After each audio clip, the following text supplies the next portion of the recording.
Okay. Ayan mga tol. Dumating na si Idunian tol.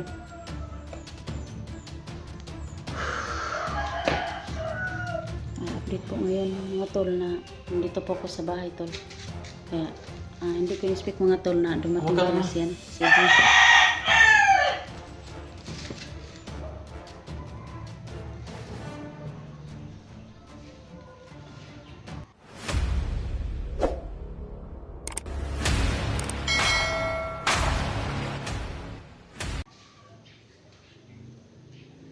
Nag-ayos ng buhok niya. Sadya na to lang kasi kaninang madaling araw ako nakarating dito. Kita mo yung last upload ko? Oh, nakita ko yun, idol. Bakit napunta si Paco sa niyo? May may pangyari na si Paco na Teka lang tol, tingnan ko ha. May ginto. Ginto. Ano yan tol?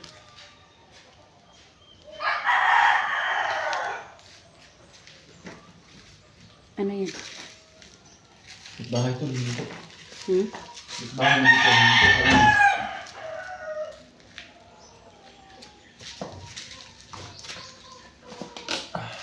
Kala ko kung ano na. Bahay.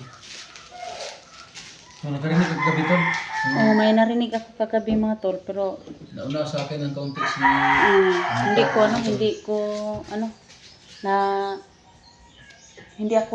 bumangon. Hindi ko binuksan yung pinto. Nauna ng kaunti dito si... Commander Paco tol. Nauna sa akin ng kaunti. So narinig ni Director tol na may tao daw kagabi. Kaso ang sabi, hindi daw siya makapasok kasi may nakaharang na mga responda sa labas at saka dito sa pinto. Nakita na ni Commander Paco na may mga harang na hindi na siya dumiretso tol. Pero may iniwan daw siyang salita tol. Sabi ni Electra kanina, nag-usap kami. Ang sabi niya, babalik na daw siya sa Mount Bajang. Si Jeannie daw yung kanyang pagpilihan ngayon. So ito mga tol, dito ako tol update ngayon na Electra tol. Na kakarating, kaninang madaling araw ako dumating dito tol. Hindi agad ako pumasok.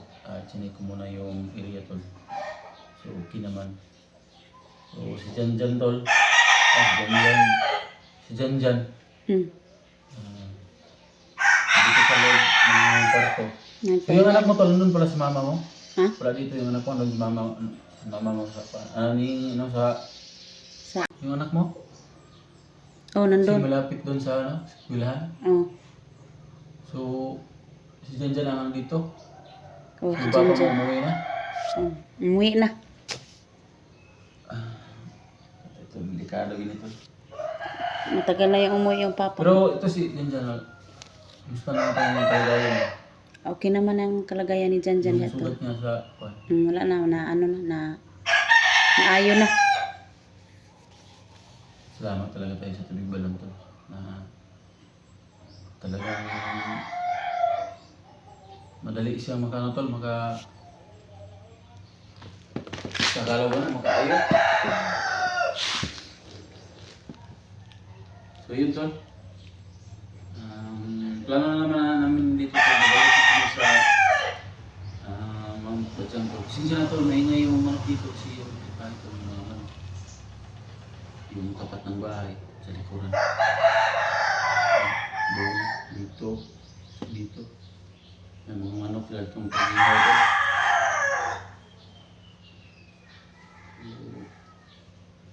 Maganda tayo. Punta tayong Mount Bajang. Balikan na to si Jenny. Oo. Naglabad akong ulo tol kay gabi tol. Hapon, pagpunta ni Paco doon, ang lakas ng kanyang presensya. Sama. Nakaagap ko. Tapos, pag uwi niya tol, pagkawala ni ni Commander Paco tol. yung yung tingala. Namangha talaga ako tol ba kasi may orasyon naman yung bahay ng mama ko tol, nagyan ko. Namangha ko tol kasi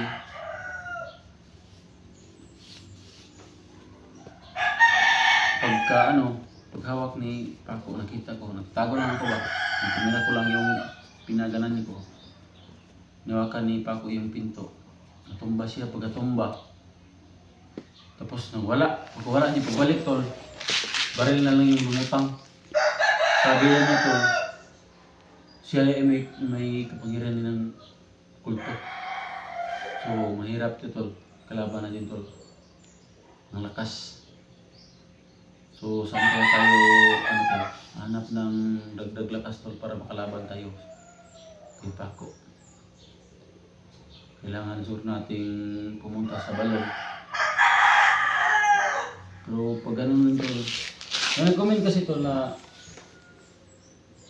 asin, dalat ng asin, tubig balon, black water. Ayan. Pero pansamantala lang yan tol. Kasi maubos ba? Yung tubig balon maubos. Ang ganda nito tol. Tawagin natin si Lulukyo. Hindi tayo ng gabay o hindi tayo ng katama natin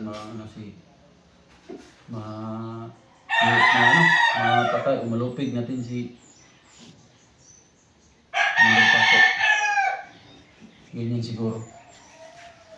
Yung tama naman yung tama naman yung sabi ng mga comment na magdala ng asin. Parati naman tayo may dala asin at tubig balon. Hindi ko yung mawawala sa amin tol. Nagpapatay lang tol. Parang sa akin, naubos na nga kay Litra siguro, hindi ko alam. So, hindi natin alam kung saan kumuha ng tol.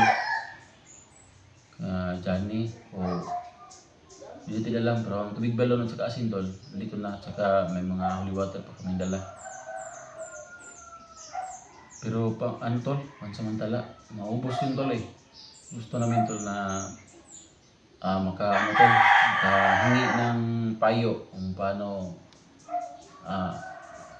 malipol o paano mapatay si Kuya Paco tol. Kasi yung power niya tol, yung orasyon niya o yung kanyang aninat ay lumakas. Kami ay walang laban. So yun.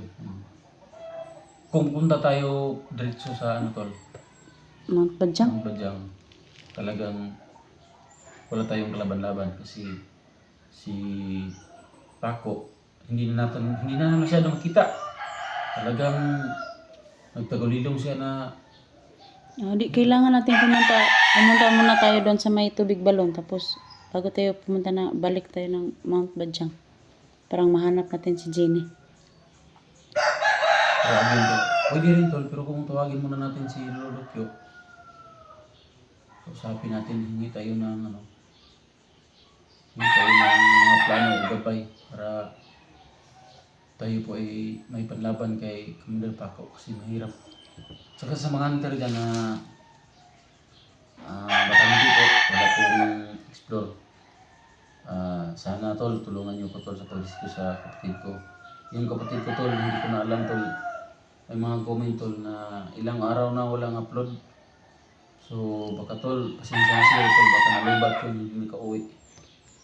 Kasi pag nakauwi yan tol, pag nakauwi,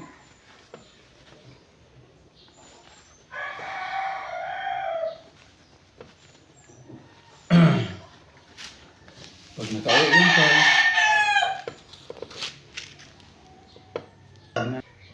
may upload na yun bro, kaso wala pa. Kaya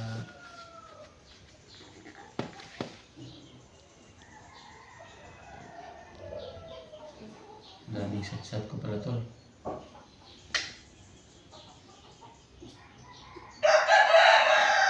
So paano, magpunta tayo sa tubig balon, tapos punta tayo kay balik sa, baka magpakita si Dokyo doon sa tubig balon. Hindi ko alam tol kung saan siya tawagin. Hindi naman natin yan, ano tol, hindi naman natin alam kung saan katira si Commander si Lolo Dokyo. Kusang dumarating yan. Hindi ko nga alam tol kung ilang araw na tayong explore. Hindi na nakikita sa atin si Lolo Dokyo. Baka ano tol, baka siguro busy lang siya o ano. Hindi na lang tol. Baka hindi lang tayo yung nisikaso niya, baka marami ng mga hunter tol nisikaso niya. Kaya ang muna nating plano nito tol, kailangan na natin maghanda. Lahat ng dapat dalhin na. Napakahirap tol.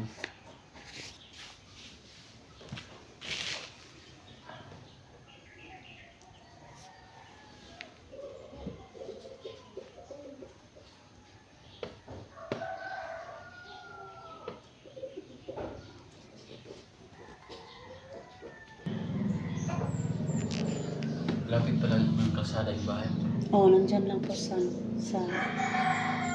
may sa harap lang po. Dami pa nga. Yung mga kapitbahay ko tol. Maraming alagang sincere manok. tol na medyo katulupat ka, katulugon po ko ba kay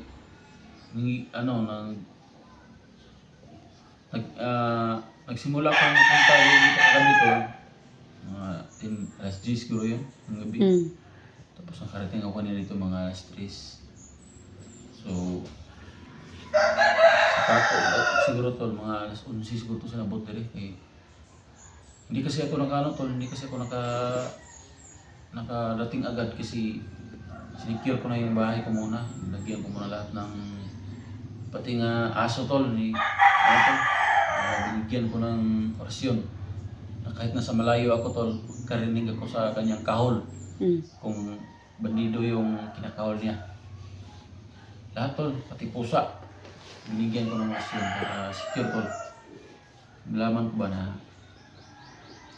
bandido yung nandun sa bahay tol. Lahat ng mga safety protocol tol ginawa ko para sa maligtas si mama ko tol. Kasi andun yung mama ko tol.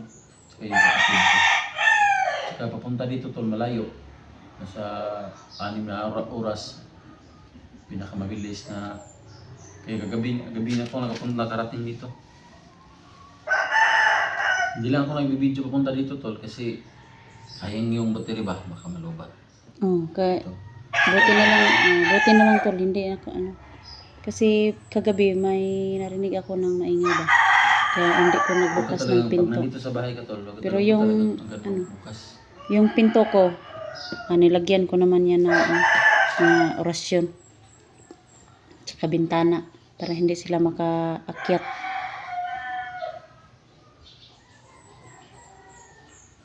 Dapat lang talaga tol na secure to kasi ito mga tol, mag-comment po kayo at saka mga tol, pakishare din yung video namin ni Electra tol. At yun tol ng like tol sa akin yan tol. So ito po tol, yun ang video. Shout out sa lahat dyan, mga kaibigan natin, mga viewers ko, silent viewers, supporters. Thank you mga tol. Ingat-ingat po tayo lahat. Kasi hindi po safety yung panahon ngayon. Lahat po ng mga may batang anak na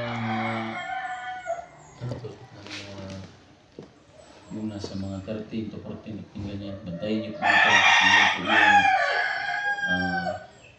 yun po talaga yung gusto ng mga bandido ng mga edad na kunin kasi mga hyper pa yan sila, kaya nga gumawa ng karasan. Walang pagalilangan kasi mga bata pa. So ingat-ingat tayo tol. Shout out sa lahat dyan. Shout out kay sa Team Pogi. Sa Team SG po. Idol SG. Shout out po sa Idol. Ingat kayo dyan.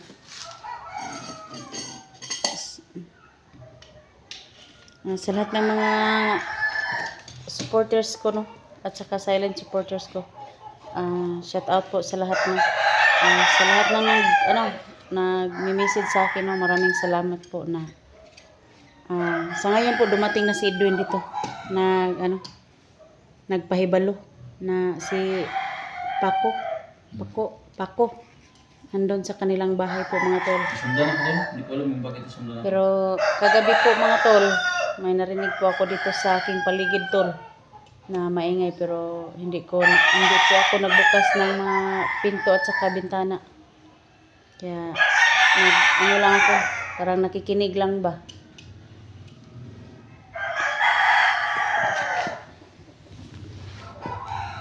So paano, tol? Kaya ito.